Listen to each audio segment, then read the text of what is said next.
देखिए क्या है कि आप क्या कर रहे हो कि मराठी बोलना होगा। आप किसकी रोटी खा रहे हो? वहाँ टाटा है, बिरला है, रिलायंस है, कोई कोई महाराष्ट्र में यूनिट नहीं है।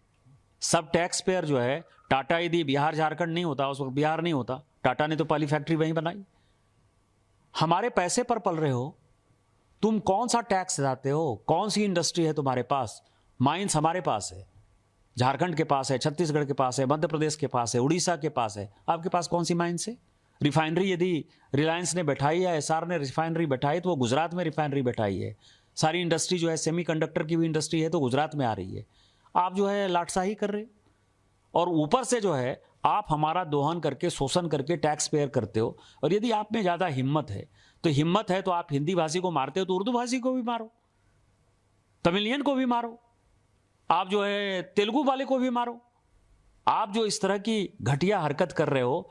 और मैंने हमेशा कहा है कि जब अपने घर में हो, महाराष्ट्र में हो, यदि बहुत बड़े बॉस हो तो चलो बिहार, चलो उत्तर प्रदेश, चलो तमिलनाडु, तुमको पटक पटक के मारेंगे। ये अनार्की जो है नहीं चलेगी।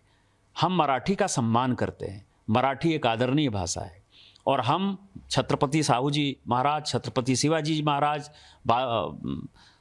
पेशवा, सबका जो है तात्या टोपे से लेके सभी का हम सम्मान करते हैं। उन सबों ने, तिलक हों चाहे लाजपत राय हों, सभी ने जो है आज़ादी के आंदोलन में, गोपाल कृष्ण गोखले हों, सबसे बड़ा योगदान दिया है।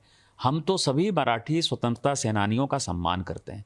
महाराष्ट्र के स्वतंत्रता में, हमारी भारत की स्वतंत्रता में बहुत बड़ा योगदान है। लेकिन आज जो वोट बैंक की पॉलिटिक्स, बीएमसी का चुनाव होने वाला है और ये उद्धव ठाकरे और राज ठाकरे जो कर रहा है, इससे घटिया कोई काम नहीं हो सकता है और हम इसका प्रतिकार करते हैं। और यदि उनमें हिम्मत है, जो मैंने आपको कहा है, यदि उनमें हिम्मत है तो बगल में जो है माहिम इलाके में चले जाएं और माहिम की दरगाह के सामने जो है किसी हिंदी भाषी और उर्दू भाषी को पीट कर दिखा दें तो मैं मानूंगा कि वो सचमुच जो है बाला साहब ठाकरे जी के जो है वारिस हैं और बाला साहब ठाकरे जी के सिद्धांतों पर चल रहे हैं। बात ऐसी है, ये दलाल है, निशिकांत दुबे दलाल है। आप पूछिए सुप्रिया सुळे को, ये एक दलाल है, ये दलाली करता है उद्योगपतियों की, ये कमीशन खोर है। मुंबई में भी उसकी दलाली चलती है। ये भारतीय जनता पार्टी के सब लोग हैं पाले हुए, ये उद्योगपतियों से फिरौती वसूलते हैं सब। उसकी डिग्री फेक है। ये जो सांसद महुआ मोहित्रा है ना, आप उसकी इंटरव्यू लीजिए। दिल्ली यूनिवर्सिटी की डिग्री, फेक डिग्री जो संसद में पेश करता है, वो हमें देश के बारे में, प्रांत के बारे में बोलता है। देखिए, एक तो सबसे पहली बात है, यहाँ मुंबई महाराष्ट्र में सालों साल से हमारे हिंदी भाई रहते हैं।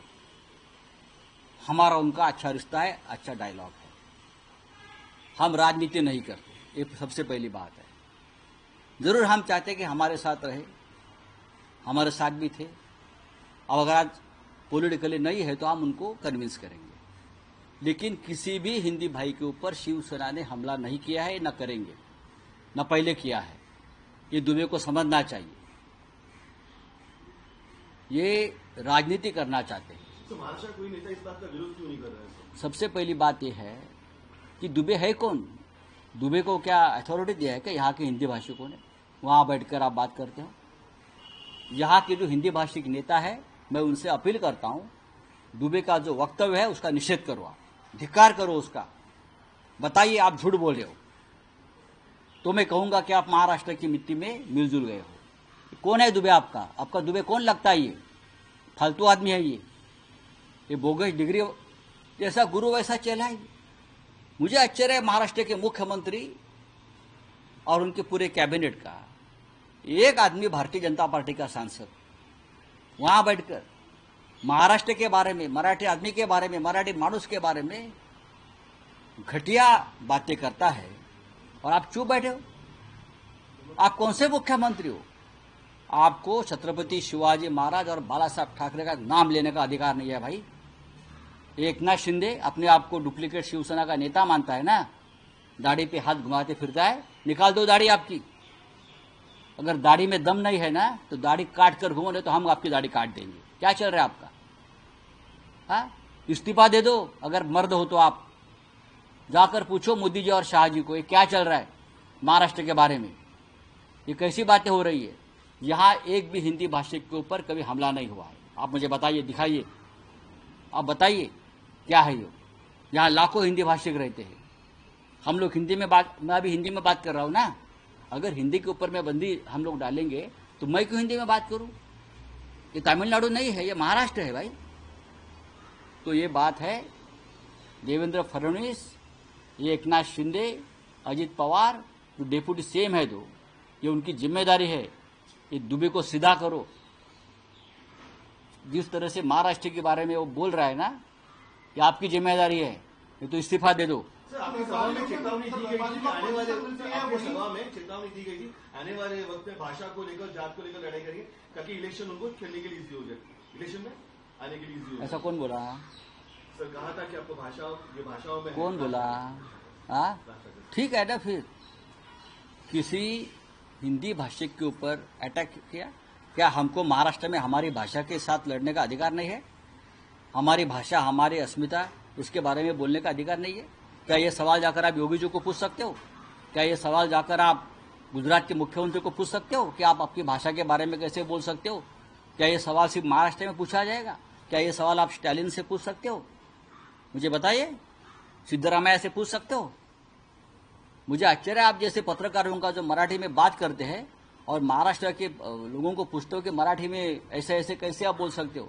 भाई, ये महाराष्ट्र है। 106 लोगों ने शहादत दी है ये मराठी राज्य बनाने के लिए।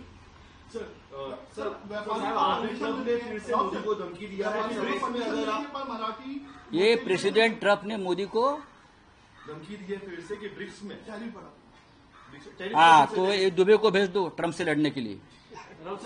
ये जो दुबे है ना, कोई ये जो निशिकांत दुबे है ना, उसको बोलो तुम्हारे नेता को धमकी दिया है ट्रम्प ने, जाओ ट्रम्प से लड़ो, हिम्मत है तो।